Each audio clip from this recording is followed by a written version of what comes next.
भाजपाची राष्ट्रप्रथम ही घोषणा आता भ्रष्टप्रथम आणि मुस्लिम खतम अशी झालेली अशी टीका आमदार उत्तम जानकरांनी केली आहे. तर भाजपाचा सगळा खेळ EVM मशीनवरती आहे. मी अनेक वर्ष भाजपात राहिलोय, मला भाजप माहिती आहे असंही जानकर म्हणालेत.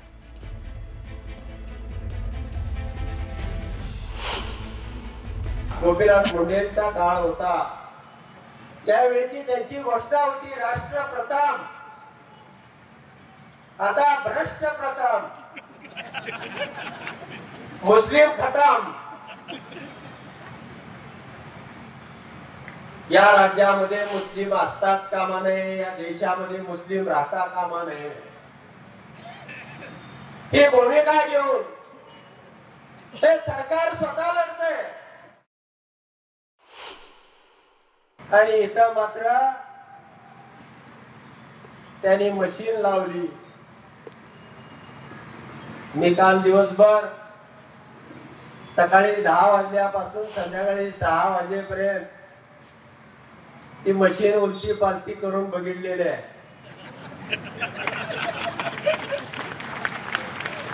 त्यांचा सगळा खेळ त्या मशीनवर होता.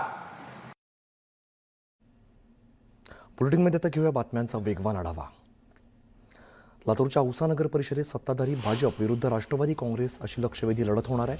औसामध्ये 30% मुस्लिम मतदार असून हे मतदार निर्णायक ठरतील असा अंदाज व्यक्त केला जातोय. अकलूज नगरपालिकेच्या निवडणुकीत खासदार धैर्यशील मोहिते पाटील यांनी लावरे तो व्हिडिओ ही स्टाईल वापरली आहे.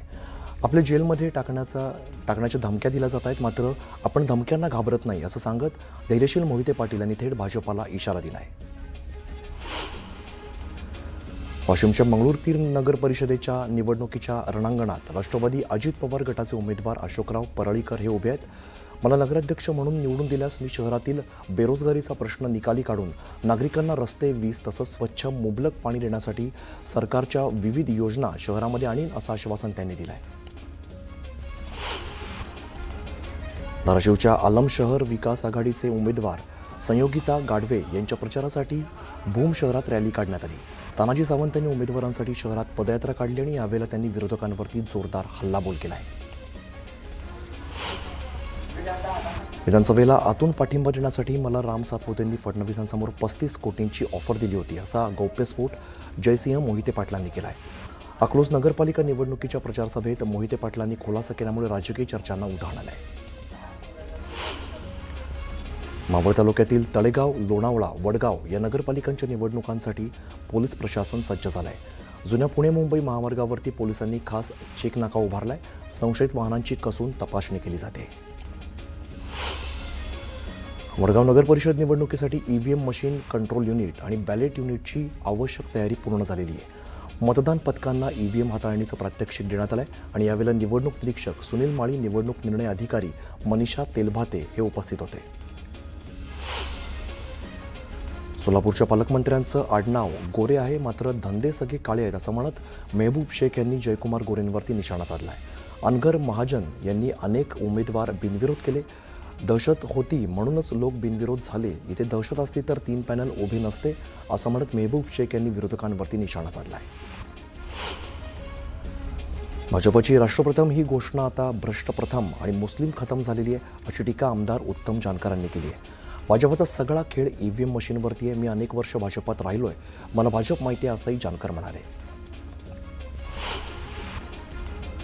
समान नाव आणि आडनाव असलेल्या अनेक व्यक्तींमुळे मतदार यादीतील दुबार मतदारांचा आकडा वाढतोय. त्यामुळे मुंबई महापालिकेची यंत्रणा आता या दुबार नावांची पडताळणी करणार असून एकाच व्यक्तीचं नाव अनेक ठिकाणी आहे की समान नावाच्या 2 किंवा जास्त व्यक्ती आहेत याचा शोध घेतला जाणार आहे. मुंबई महापालिकेच्या निवडणुकीसाठी 20 नोव्हेंबर रोजी जाहीर केलेल्या मतदार यादीमध्ये तब्बल 11 लाख नावं दुबार असल्याचं दिसलं आहे. लोणावळ्यातील राष्ट्रवादी काँग्रेस, शरदचंद्र पवार पक्ष, राष्ट्रवादी गट आणि काँग्रेस समर्थित नगराध्यक्षपदाचे उमेदवार राजेंद्र सोनवणे यांचा प्रचार आता अंतिम टप्प्यामध्ये आला आहे. जुन्या पुणे-मुंबई हायवेची वाहतूक कोंडी, शहरातील मूलभूत समस्या हेच मुद्दे असल्याचं त्यांनी सांगितलं आहे. या निवडणुकीत विकासाचा आराखडा घेऊन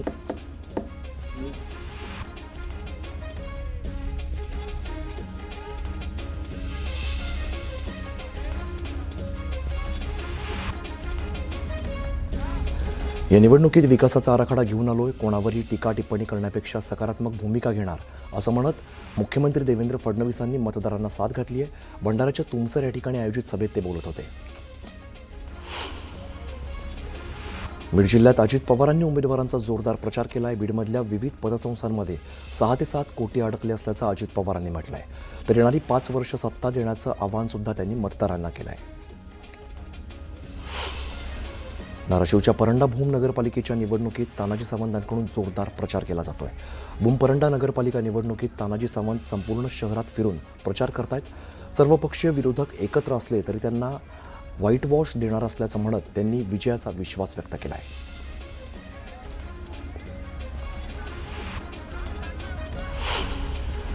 महाराष्ट्रात एकूण 280 ठिकाणी निवडणूक सुरू आहे. त्यापैकी 256 ठिकाणी भाजप कमळावरती निवडणूक लढवत आहे. यापैकी भाजपाचे 200 नगराध्यक्षपदाचे उमेदवार जिंकतील असा विश्वास चंद्रकांत पाटलांनी व्यक्त केला आहे. अहिल्यानगर जिल्ह्यातील संगमनेर नगरपालिका निवडणुकीत आरोप प्रत्यारोपांच्या फैरी झडत आहेत. बाळासाहेब थोरात आणि सत्यजित तांबेंनी केलेल्या आरोपांना उत्तर देत अमोल खताळांनी जोरदार पलटवार केला आहे. पालकमंत्री नितेश राणेंनी कणकवलीतील जोरदार शक्तीप्रदर्शन त्यांचं बघायला मिळालं. पटकी देवी मंदिर ते बाजारपेठ, पटवर्धन चौक या परिसरात नितेश राणेंनी मतदारांच्या गाठीभेटी घेतल्या.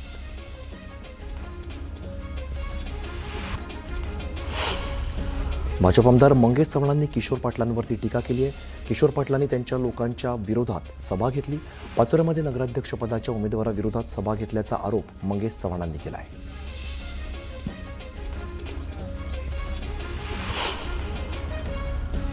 राजगुरुनगर नगर परिषदेच्या निवडणुकीत चौरंगी लढत होणार आहे. त्यामुळे सर्वच राजकीय पक्षांची प्रतिष्ठा ही पणाला लागली आहे.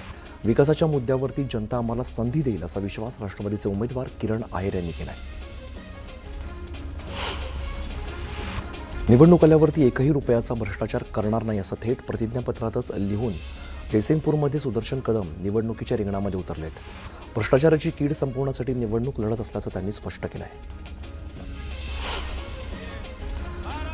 गोपालदास अग्रवाल काँग्रेसमध्ये राहून भाजपाचा प्रचार करतायत असं म्हणत काँग्रेस उमेदवाराला लाच घेताना रंगेहात पकडल्याचा आरोप परिणय फुकेंनी केला आहे. बटंगे तो कटेंगे म्हणत शिवसेनेच्या उमेदवारांवर सुद्धा त्यांनी टीका केली. नशिराबाद नगर परिषदेच्या प्रचारात शिवसैनिकांनी हातामध्ये धनुष्यबाण घेऊन रॅली काढली. या रॅलीला महिलांनी उत्स्फूर्त प्रतिसाद दिला आहे. प्रभू श्रीरामाचा बाण हातात घेऊन प्रचार करतोय अशी प्रतिक्रिया उमेदवारांनी दिली आहे. जालना नगर महानगरपालिकेच्या मतदान यादीमध्ये 9,000 दुबार मतदार आढळून आल्यामुळे खळबळ उडाली आहे. दरम्यान त्यांची नावं दुबार आली आहेत, त्यांनीच मतदान यादीतून नाव काढून घेण्याचे अर्ज करावा असं आवाहन पालिका आयुक्तांनी केलं आहे. मालवणमध्ये आमदार निलेश राणेंनी जोरदार शक्तीप्रदर्शन केलं. यावेळेला त्यांनी बाजारपेठेत जात कार्यकर्त्यांसह मतदारांच्या गाठीभेटी घेतल्या. दरम्यान मोठ्या संख्येने कार्यकर्त्यांनी रॅलीत सहभाग घेतलाय. यवतमाळच्या वणीमध्ये चंद्रशेखर बावनकुळेंच्या प्रचार सभेचं आयोजन करण्यात आलं होतं. विधानसभा निवडणुकीत केलेली चूक नगर परिषदेत न करण्याचं आवाहन त्यांनी मतदारांना केलं आहे. पेण नगरपालिकेत आमचा एकतर्फी विजय होणार असल्याचं प्रीतम पाटलांनी म्हटलं आहे. प्रीतम पाटील भाजपाकडून नगराध्यक्षपदाच्या उमेदवार आहेत. दरम्यान काँग्रेसच्या नंदा म्हात्रेंकडून सुद्धा जोरदार प्रचार केला जातोय. बारामती नगर परिषदेच्या निवडणुकीच्या प्रचारात बारामती व्यापारी महासंघ मर्चंट असोसिएशनने सहभाग घेतला. यावेळेला अजित पवारांच्या राष्ट्रवादीला पाठिंबा देत बाजारपेठेतून रॅली काढत फटाक्यांची आतषबाजी करण्यात आली. नगर परिषदेच्या निवडणूक प्रचाराला अवघे 3 दिवस शिल्लक आहेत. त्यामुळे आता नेत्यांसह उमेदवारांची लगबग पाहायला मिळते. उमेदवार आता रेल्वे स्थानकावरती जाऊन प्रचार करण्यावरती भर देत आहेत. कोणाच्या धमक्यांना न घाबरण्याचं वक्तव्य मेघना बोर्डीकरांनी केलं होतं. तिथल्या व्यापाऱ्यांना आणि लोकांना धीर देण्यासाठी वक्तव्य केल्याचं स्पष्टीकरण बोर्डीकरांनी दिलं आहे. कळमनुरीत मेघना बोर्डीकरांच्या सभेचं आयोजन करण्यात आलं होतं. यावेळेला त्यांनी भाजप उमेदवाराच्या प्रचार केलेला आहे. नगराध्यक्षपदासाठी वैशाली कावडे भाजपाकडून रिंगणात आहेत.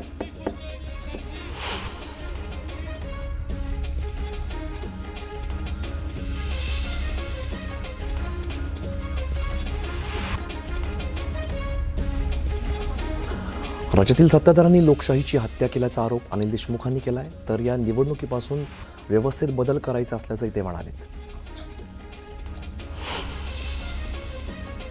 नशिराबाद नगर परिषदेच्या निवडणुकीत उमेदवारांकडून जोरदार प्रचार केला जातो. यावेळेला अपक्ष उमेदवार गायत्री वाघुदळे यांनी ढोलताशांच्या गजरामध्ये नारळ फोडत प्रचाराचा शुभारंभ केला. दरम्यान मोठ्या संख्येने महिलांनी उपस्थिती लावली. जळगावच्या नशिराबादमध्ये आमदार सुरेश भोळेंनी जोरदार प्रचार केला. यावेळेला त्यांनी भाजप शिवसेनेच्या उमेदवारांना विजयी करण्याचं आवाहन केलं आहे.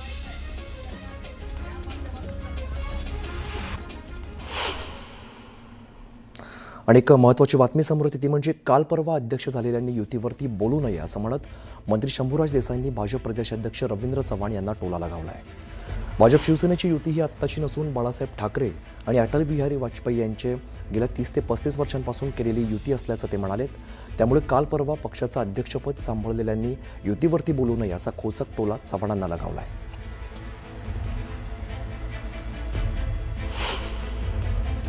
एवढी जुनी युती श्रद्धेय अटल बिहारी वाजपेयी साहेबांनी आणि हिंदू सम्राट शिवसेना बाळासाहेब ठाकरे साहेबांनी केली. त्या युतीबद्दल मला 2 तारखेपर्यंत किंवा अमुकच वेळेपर्यंत युती टिकवायची असं काल परवा त्या पक्षाचे अध्यक्ष झालेल्या रवींद्र चव्हाणांनी बोलणं योग्य नाही.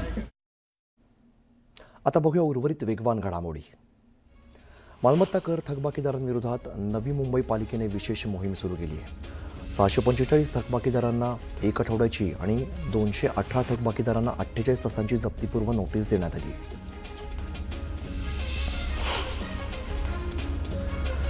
एअरबस कंपनीच्या A320 या विमानांमध्ये सॉफ्टवेअर अपग्रेड करण्यात येणार आहे. याचा मोठा फटका अन्य देशांप्रमाणे भारतीय विमान कंपन्यांना सुद्धा बसणार आहे. भारतात तब्बल 400 विमानांवरती याचा परिणाम होणार आहे. एअरबस कंपनीने केलेल्या आवाहनानंतर DGCAने या विमानांचं उड्डाण तातडीने थांबवण्याचे आदेश दिले. मुंबई शहरात गेल्या काही दिवसांपासून तापमानात चढउतार सुरू आहे. सकाळी गारवा, दुपारी वाढणारा उकाडा याची लाट तसंच संध्याकाळी पुन्हा ओलसर हवामान या सतत बदलणाऱ्या वातावरणामुळे श्वसन विकारांचं रुग्ण वाढण्याची शक्यता तज्ज्ञांनी वर्तवलेली आहे आणि विशेषतः दमा, ॲलर्जी यासह इतर रुग्णांवरती सुद्धा याचा अधिक परिणाम होणार आहे. मुंबई शहरात आता जागोजागी साचून राहणारा कचरा यापुढे दिसणार नाही. मुंबई स्वच्छता राहावी आणि कचऱ्याचं वहन वेगाने आणि दुप्पट क्षमतेनं व्हावं यासाठी मुंबई महानगरपालिकेच्या घनकचरा व्यवस्थापन विभागाने ताफ्यामध्ये 30 नवीन अद्ययावत मिनी वाहनं समाविष्ट आणण्याचा निर्णय घेतला आहे.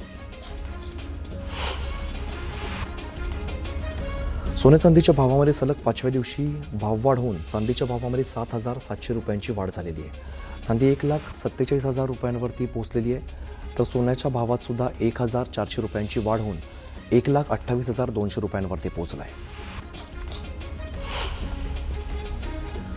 विरारच्या नारंगी फाटकाजवळ टँकरच्या धडकेत 17 वर्षीय हर्ष कदम या महाविद्यालयीन विद्यार्थ्याचा जागीच मृत्यू झाला आहे. या अपघाताची माहिती मिळताच बोळिंज पोलिसांनी घटनास्थळी धाव घेत टँकर चालकाला ताब्यात घेतला आहे.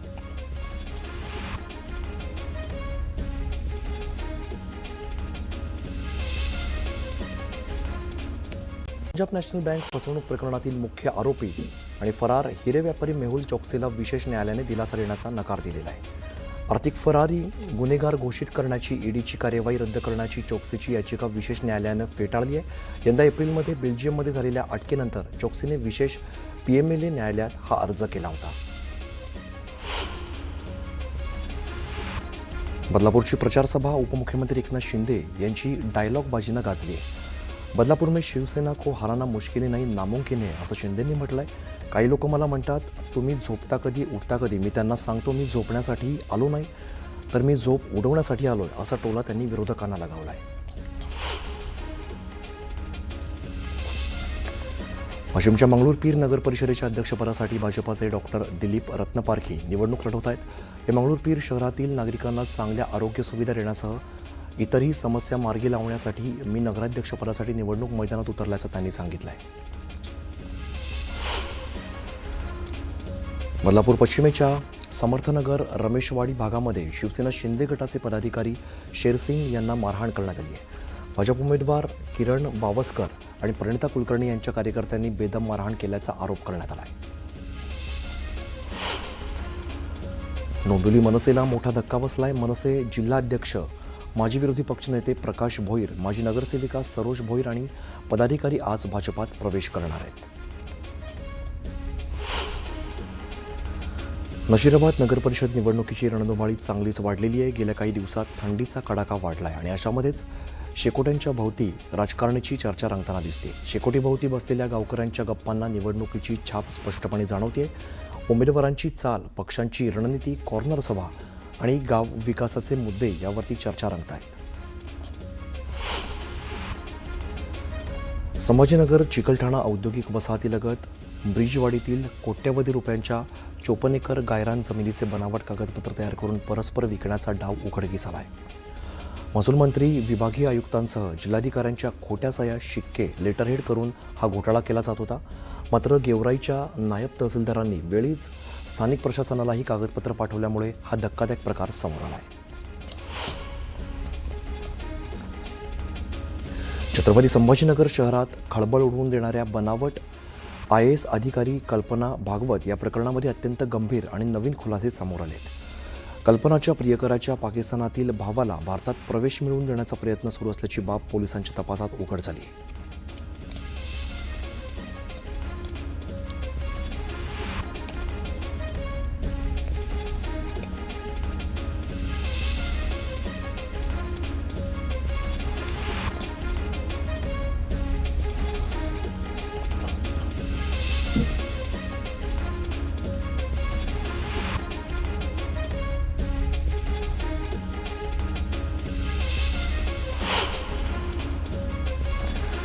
छत्रपती संभाजीनगरमध्ये क्रांती चौक पोलिसांनी मोटरसायकल चोरी प्रकरणी 2 सराईत चोरट्यांना अटक केली आहे. त्यांच्या ताब्यातून चोरीच्या 8 मोटरसायकल जप्त केल्यात. या प्रकरणात क्रांती चौक पोलिसांनी 4,50,000 रुपये किमतीचा मुद्देमाल जप्त केला आहे.